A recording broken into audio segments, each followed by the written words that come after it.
One click can change my world, just like this story could change your heart. Subscribe and support the magic. Once upon a time in a village so bright lived a girl named Ella, full of love and light. But when her mother left, the skies turned gray. Stepmother's rules took her joy away. Rubbing floors, tears in her eyes, dreaming of stars in the midnight skies. But hope still burned deep inside, a heart so strong she couldn't hide. Magic swirls, the church shines blue, a pumpkin carriage, a dream come true. Dance with the prince, love takes flight, but the clock strikes 12, she fades in the night.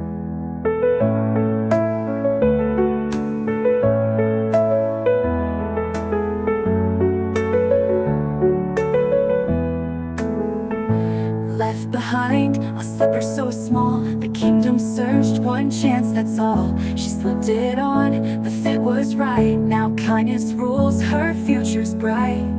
Bubbling floors, tears in her eyes, dreaming of stars in the midnight skies. But hope still burned deep inside, a heart so strong she couldn't hide. Left behind, a slipper so small, the kingdom searched, one chance, that's all. She slipped it on, the fit was right. Now kindness rules, her future's bright. Love and kindness spun around, love and kindness spun around. A tale of hope, a heart so free. Cinderella's light for all to see.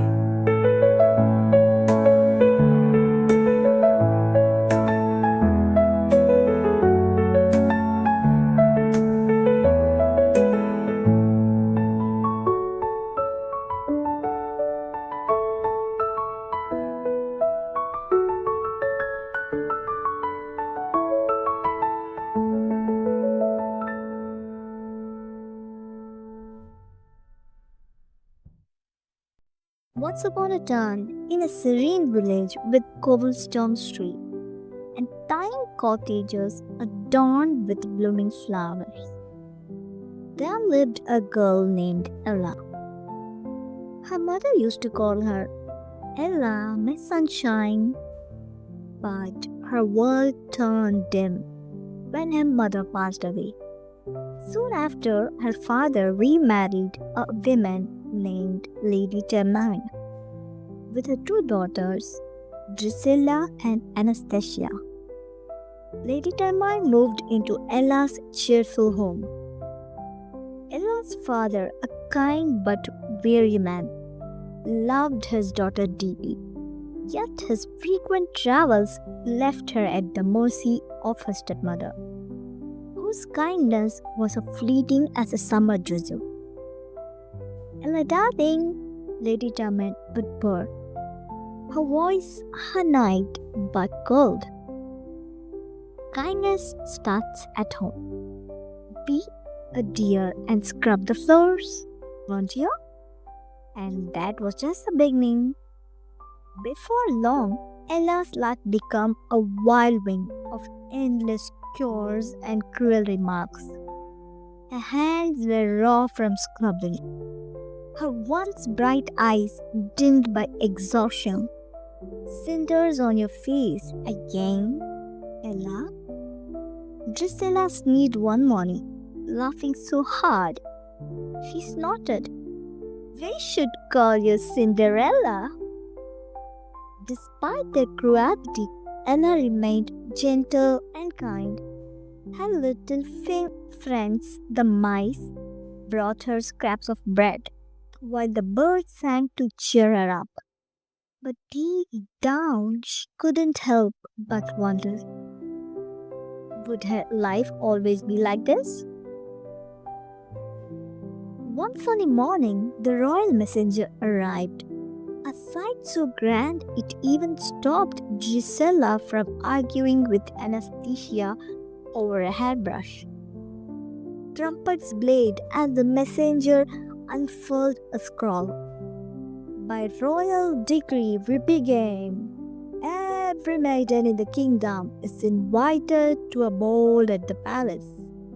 The prince seeks a bride. Ella's heart raced. A ball? A magical evening where she could leave behind her cinder-streaked apron and be someone, if only for a night. Oh, Ella, you can't possibly go, Lady Germain said with a smile so sweet it made the mice gag. You have nothing to wear. Decide who will polish my shoes and iron the girls' dresses. Gisela and Anastasia cackled. You dance with the prince? He will faint from smell of your soot-covered rag.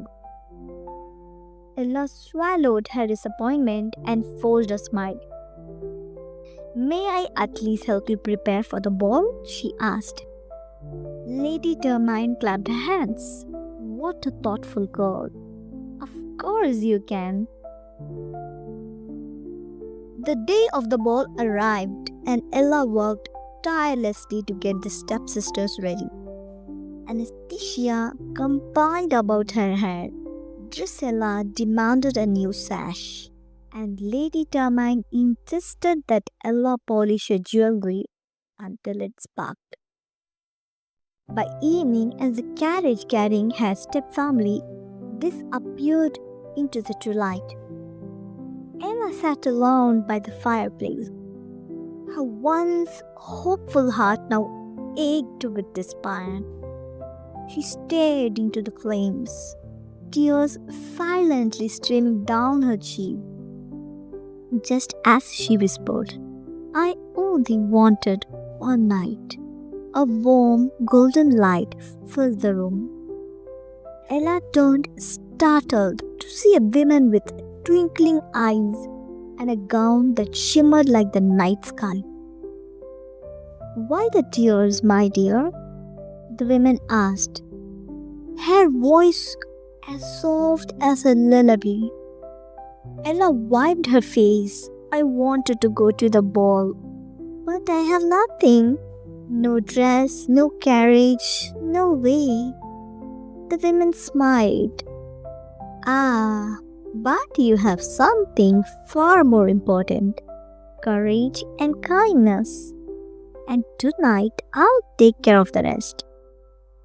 With a wave of her wand, she transformed a nearby pumpkin into a gleaming carriage.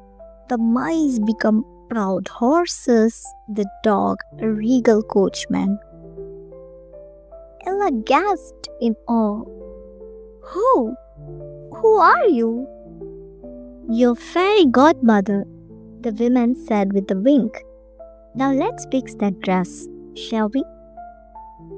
As the birds sparkled again, Ella's tattered gown morphed into a magnificent dress of silvery blue, and on her feet appeared delicate glass slippers. There, said the fairy godmother, you look every bit a princess. But remember, the magic ends at midnight. The grand ball, love and laughter. The palace was breathtaking, its towering spires aglow under the starlight sky. Inside, chandeliers glittered and the marble floors shone as couples waltzed to a lighting melody. When Ella stepped into the ballroom, a hush fell over the crowd. Her beauty was radiant, but it was her kindness and grace that made her glow. Even Gisela and Anastasia, who didn't recognize her, gawked enviously. The prince bowed after dancing with countless noble women, straightened as Ella entered. Who is she? He whispered, mesmerized. Approaching her, he bowed deeply. May I have this dance? Ella, a heart pounding, nodded shyly. As they danced, they talked and laughed, discovering shared dreams and fears. The prince was not the untouchable figure she'd imagined. He was kind, funny, and surprisingly awkward. At one point, he tripped over his feet, making Ella giggle. I swear I am better on horseback, he said, sheepishly.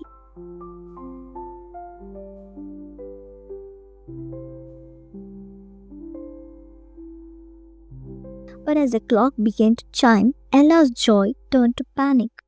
I have to go, he exclaimed, pulling away. The prince, startled, tried to follow her. Wait, at least tell me your name. But Ella was already rushing down the grand staircase, her glass slipper slipping from her foot. She didn't stop to retrieve it. She couldn't. The clock struck midnight and the spell began to break. As she fled into the night, her gown turned back into rags, the carriage into a pumpkin, and the horses into mice. But she clung to the memory of the evening, her heart fuller than it had been in years. The next morning, the kingdom buzzed with news.